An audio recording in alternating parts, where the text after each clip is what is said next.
kita akan dapat rasa manisnya iman. Manisnya iman ni bukan manis macam madu, macam manis macam gula putih, gula nano, stevia, tak. Manisnya iman ini kita dapat rasai, kita lihat depan mata kita sekarang. Apa yang berlaku di Gaza, apa yang berlaku di Palestin, kita dapat lihat kemanisan iman mereka kepada Allah Subhanahu wa taala.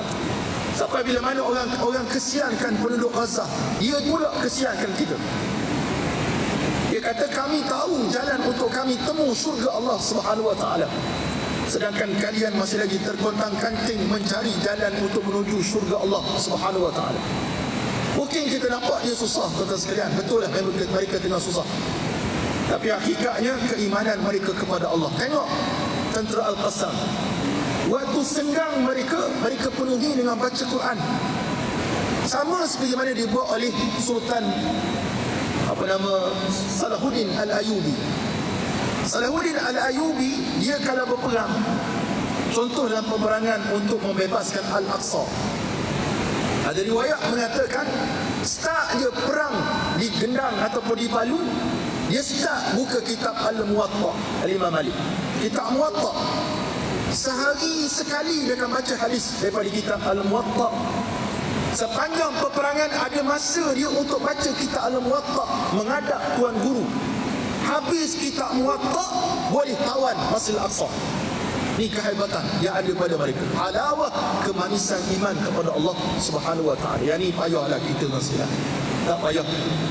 Terutama yang bercakap ni lah. Cerita bab ni benda yang sangat payah melibatkan kemanisan iman. Sebab kadang-kadang kita mudah tergoda dengan benda dunia sampai kita tinggalkan apa sepatutnya kita lakukan kepada Allah dan kepada Rasulullah sallallahu alaihi wasallam. Rasulullah memberi ingatan kepada umat baginda tentang 3 perkara yang membolehkan seseorang itu mendapat kemanisan iman. Mencintai Allah dan Rasul melebihi cinta mereka kepada benda lain. Bukan sesuatu yang mudah kerana godaan kebendaan tersebut perlu dikikis dan mengembalikan kecintaan hanya kepada Allah dan Rasul. Tengok peristiwa tentang para sahabat Rasulullah sallallahu alaihi wasallam. Sayyidina Abu Bakr radhiyallahu ta'ala, Abu Bakar yang kita belajar kisah hijrah Nabi, kisah perjuangan Rasulullah. Antara sahabat yang kuat kena pukul walaupun dia ni seorang orang besar Mekah, Sayyidina Abu Bakar Siddiq radhiyallahu ta'ala wa arda. Kalau yang kena pukul itu Bilal ibn Rabah, orang kenal dia hamba. Kalau kena pukul itu namanya Ammar bin Yasir dan Sumayyah, orang kenal dia hamba. Tapi Abu Bakar As-Siddiq kena pukul sampai pingsan, mempertahankan tubuh Rasulullah, kena pukul. Bila dia jaga daripada pingsan dia, nombor 1 dia tanya, aina Rasulullah, mana Rasulullah? Orang kata ada Nabi, ada kat Umar Al-Arkam bin Abi Al-Arkam. Aku tak percaya. Bawa aku, papa aku pergi bertemu Nabi Muhammad sallallahu alaihi wasallam. Dapat tengok Rasulullah, baru dia nak makan. Kalau tak dapat tengok Rasulullah sallallahu alaihi wasallam, dia tak makan. Abu Ubaidah Amir Al-Jarrah radhiyallahu ta'ala wa arda, yang disebut sebagai amin umat Nabi sallallahu alaihi wasallam, orang yang paling amanah daripada umat Rasulullah sallallahu alaihi wasallam. Dalam perang Uhud, pipi Rasulullah ni ditusuk dengan baju besi, topeng besi Nabi pecah, maka tersusuk di tubuh atau di wajah Rasulullah. Nak cabut pakai tangan tak boleh sebab dalam. Maka Sayyidina Abu Ubaidah Al-Jarrah, Abu Ubaidah Amir Al-Jarrah, dia gigit guna gigi dia. Sekali gigit keluarkan sebatang besi, gigi dia patah sebatang. Dia sanggup menggadaikan gigi dia untuk Rasulullah sallallahu alaihi wasallam. Talha ibn Ubaidillah, seorang yang syahid, yang Nabi kata seorang yang syahid tapi masih lagi berjalan hidup. Dia menerima tusukan, lebih 70 tusukan di belakang dia. Tuan bayangkan perang Uhud, sahabat ni jadi benteng hidup untuk Rasulullah, termasuk Talha bin Ubaidillah. Mana saja Nabi dah pergi, dia akan jadi pembenteng Rasulullah. Sebab ada riwayat mengatakan kami mengira di belakang tubuh Abu Talha bin Ubaidillah ini tak kurang daripada 70 kesan tusukan.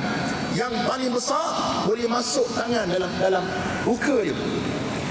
Dan Nabi SAW dengan mukjizat Rasulullah, Nabi berdoa kepada Allah Subhanahu wa taala untuk meredakan kesakitan Talha bin Ubaidillah. Cinta dia pada Allah, Cintanya kepada Rasulullah, sanggup dia korbankan jiwa raganya untuk Nabi Muhammad sallallahu alaihi wasallam. Kita nak macam itulah. Tapi payahlah tuan-tuan Allah Subhanahu wa taala, sebab kita mungkin jauh dengan Rasulullah. Selawat pada Nabi pun jarang-jarang. Apa yang Nabi suruh kita banyak lawan kadang-kadang. Kita banyak tinggalkan perkara yang Allah perintah dan Rasul perintah. Kita banyak menongkah arus mengikut kaedah ataupun zaman yang penuh fitnah zaman kita sekarang. Kita boleh baca buka kita Hayatus Sahabat, kehidupan para sahabat, Maulana Zakaria Al-Kandahlawi. Beli besi Melayu, tak erti Arab, beli besi Melayu, pergi kat pustaka muda. Tak ada pustaka muda, pustaka tak apa nak muda. Dekat Medan Gopeng. Tak ada, pergi kat Shopee. Dalam Shopee pun ada sekarang Telaga Biru, nama web dia. Pergi cari buku tentang sirah para sahabat Nabi SAW yang sanggup mereka mengorbankan jiwa raga mereka untuk baginda Nabi Muhammad SAW. Tidak ada contoh yang terbaik kecuali para sahabat Rasulullah SAW. Yang kedua, mencintai Allah bukan suatu, mencintai Allah dan Rasul melebihi cinta mereka kepada benda lain bukan suatu yang mudah kerana keadaan tersebut. Berkasih sayang sesama manusia berpaksikan kerana Allah. Sayang pada suami kerana Allah, sayang pada isteri kerana Allah, sayang kepada anak-anak kerana Allah, semua kerana Allah. Tak ada berita-berita atau orang mengadu. Kadang-kadang ada seorang, contohlah, saya bekerja pun nampak mengajar faraid ni atau bagi nasihat faraid kepada orang-orang. Ada seorang kawan saya mewakili isteri dia. Dia mengadu pada saya lah. Dia kata mak dia ni semua harta bagi pada adik dia belakang.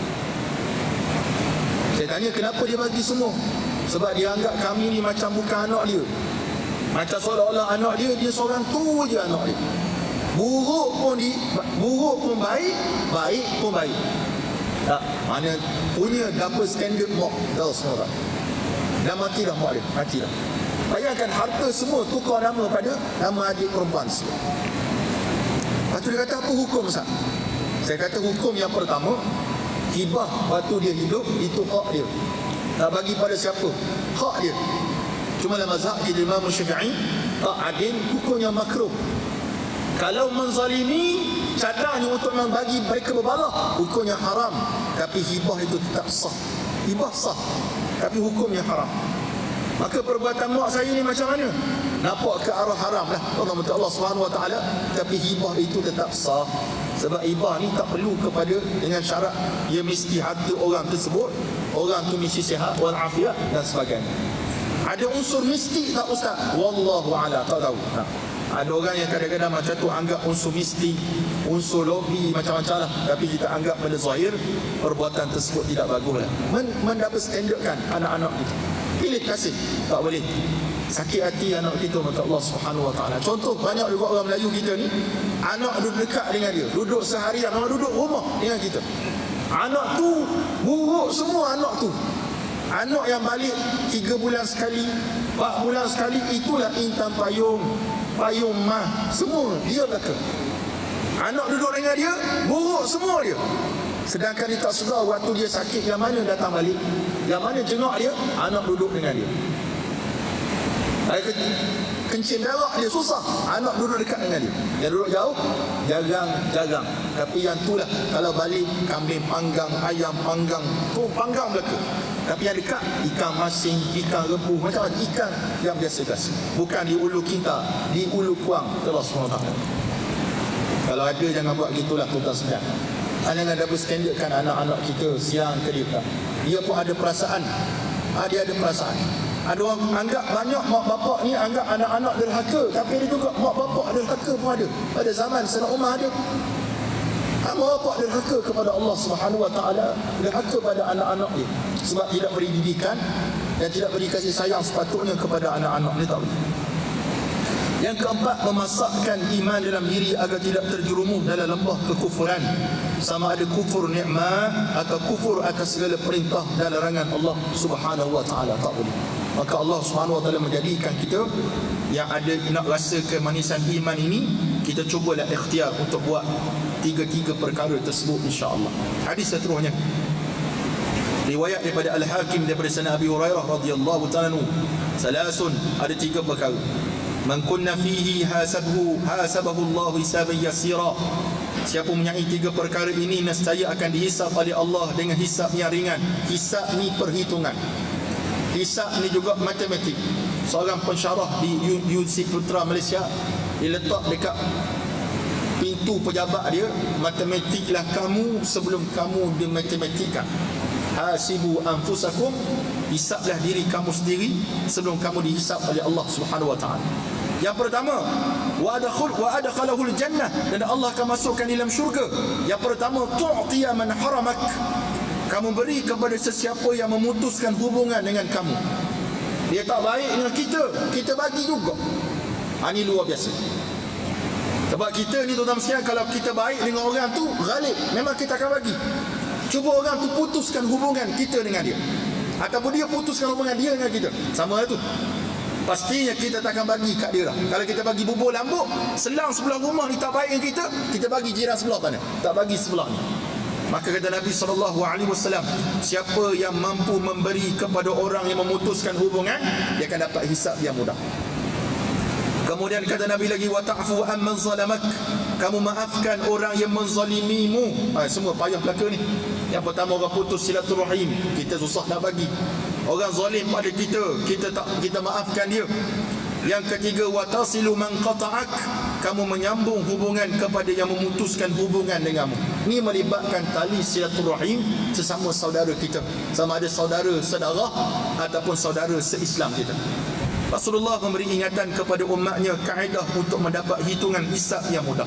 Sebab kita di akhirat nanti tuan-tuan sekalian, kata ulama, kita akan dihisab oleh Allah dengan 2 cara hisab. Hisaban yasira, hisab yang mudah.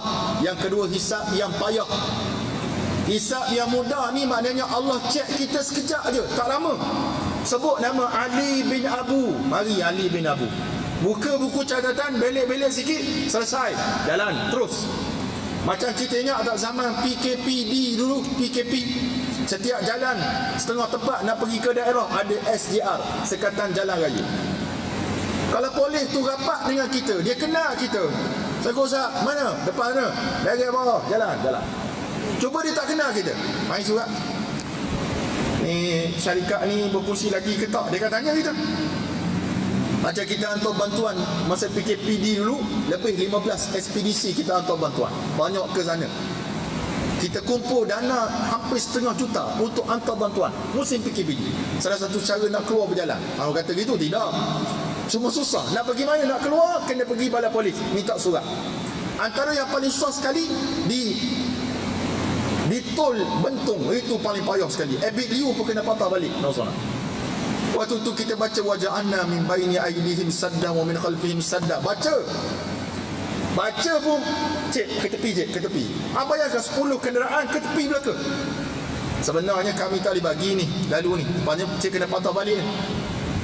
Saya kata tak boleh ejah ke? Tak, sebab kita dah berhubung dengan pihak sana tu, nak hantar bantuan. Okey, cuba cek kau, tengok. Ni yang panggil hisab yang payah. Dia menyusahkan kita. Allah SWT susah kita. Kena call sana, tak angkat pula dah. Call kedua, tak angkat lagi. Letih kata. Kita kata dah, kita kena patah balik ni. Tapi takdir Allah Subhanahu wa taala, orang sana call balik kita. Alhamdulillah, lepas. Tapi nak lepas tu letihlah kita. Sebab dia banyak tanya. Tepat lah, ini mudah. Kamera Highland ada sebelum kita letak nak pergi ke Gurun Mesang. Dia akan tanya ni, okey, berapa kereta? 7 beres. Semua sama, stiker sama. Okey, jalan. Selesai. Itu panggil hisab yang mudah. Kalau hisab yang payah lah. Kita satu masa nanti Allah akan hitung satu persatu. Itu yang payah. Itu doa yang kita baca, Allahumma hasibna hisaban yasira. Ya Allah, hisab dalam kami dengan hisab yang mudah. Kemudian ketiga-tiga perkara itu melibatkan hubungan sesama manusia, dan ianya bukan mudah kerana seorang itu perlu menundukkan keegoan seseorang untuk melaksanakannya. Kena tunduk ego kita. Orang balas dengan kita maafkan dia. Kita pula ambil silaturahim dengan dia. Payah. Usaha dalam melakukan kebaikan akan mendapat pertolongan daripada Allah Azza wa Jalla dengan syarat ia dilakukan dalam keadaan benar-benar ikhlas kerana Allah Subhanahu wa Ta'ala. Kena buat gitulah tuan sekalian. Perkara-perkara yang melibatkan hubungan sesama Islam kita ni. Akhir sekali, peringatan ke-28. Salasun munjiyatun. Hadis riwayat Abu Syekh daripada Anas radhiyallahu ta'ala anhu. Salasun munjiyatun khasyatullah ta'ala fis sirri wal alaniyah. 3 perkara yang akan melepaskan seseorang daripada terkena azab Allah. Yang pertama, takutkan Allah fis sirri, dalam masa waktu kita sunyi, duduk seorang-seorang, maksudnya seorang-seorang, orang tak nampak. Wal alaniyah, dan waktu terang-terang, waktu depan orang. Depan orang kena takut pada Allah, duduk seorang-seorang pun kena takut pada Allah. Kata ulama, nak kenal kita ni siapa, kita tengok waktu kita duduk seorang-seorang. Nak kenal kita ni siapa, tengok waktu kita duduk seorang-seorang. Alone. Duduk seorang-seorang. Kita buat apa? Masih takut kepada Allah kah? Kalau tengok YouTube, tengok cerita mengarut kah? Depan orang mungkin tengok cerita uping-iping, boy, tu je. Tapi belakang orang, habis benda kita tengok. Itu maknanya kita spesies itu. Itu sebab terima kasih Allah. Kadang-kadang YouTube ni kan, kita tengok cerita ceramah ustaz ni, keluar iklan pula seksi. Kalau depan orang, Allah, kita tekan tu. Kalau seorang tengok macam mana? Oh Allah, cantik nak contoh. Mana kita contohlah macam Allah Subhanahu wa ta'ala, keadaan yang perlu kita elak. Wal adlu fir ridha wal ghina. Adil ketika suka dan ketika marah. Wasalasun, dan pertengahan pada berpada-pada, pada berbelanja di masa miskin dan kaya. Ada tertinggal makan kat situ macam Allah Subhanahu wa ta'ala. Wasalasun muhlikatun, ada 3 perkara yang boleh membinasakan seseorang. Hawa muttaba', mengikut hawa nafsu. Kemudian tamak yang diikuti. Kemudian seseorang yang ujub dengan dirinya sendiri. Maka hadirin Allah Subhanahu wa ta'ala sekalian, 3 hadis ini menyatakan ataupun 3 perkara ini Nabi SAW pesan kepada kita agar kita menghindari perkara tersebut.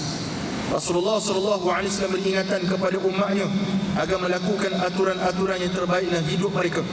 Takutkan Allah di masa kita bersendirian atau terang-terang alam mencapai martabat ihsan.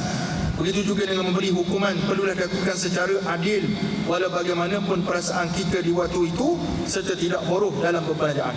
Kalau kita jadi seorang qadi ataupun hakim atau menjadi seorang pemimpin, mesti adil ketika mana menjatuhkan hukuman. Rasulullah SAW juga mengingatkan umatnya dengan tidak mengikut hawa nafsu yang disebut oleh ulama sebagai sekutu syaitan dalam menyesatkan manusia. Saya pernah menyatakan kepada tuan-tuan, beza nafsu dengan syaitan. Syaitan suruh kita buat jahat. Nafsu ni dia akan mencantikkan kejahatan yang kita nak buat. Contoh, kita minta rasuah. Syaitan kata minta rasuah. Dia bawa lesen tu, minta RM100. Nafsu kata jangan 100, nampak dia macam orang kaya, minta 100.5. Nafsu ni dia akan mencantikkan lagi kejahatan yang orang buat. Baginda Nabi SAW juga turut berpesan agar sikap mazmumah yang dicela seperti tamak dan ujub agar ia dihindari dari wujud dalam diri kita masing-masing. Tamak, kita nak haloba pada benda yang bukan milik kita. Ujub, kita rasa diri kita lebih baik pada orang lain, itu ujub. Macam mana pula saya tengok dalam cermin, saya kata saya lah orang paling kacak sekali, orang lain tak ada sekacak saya. Adakah itu namanya ujub? Kata sebahagian ulama, itu tidak termasuk. Memang manusia suka syok sendiri macam Allah SWT. Yang ujub ni lain macam. Mari masjid dia paling awal sekali, dia pun tengok tak ada orang lain mari. Tak ada orang yang macam saya kat sana sudah. Yang tu ujub. Dia seorang diri dia dalam beribadah kepada Allah Subhanahu wa ta'ala. Yang ni amalan yang dilakukan haba'an mansura, sia-sia je amalan yang telah dilakukan. Yang terakhir sekali, semua yang diingatkan oleh baginda Nabi SAW dalam hadis ini adalah melibatkan penyucian hati, tazkiyatun nafs, menyucikan hati. Cuma dalam matan hadis ini tuan-tuan ada yang bercampur. Kita stop situ hadis situ. Saya akan bagi yang dia punya tasih hadis yang betul kepada Allah Subhanahu wa ta'ala, sebab dia ke depan sangat.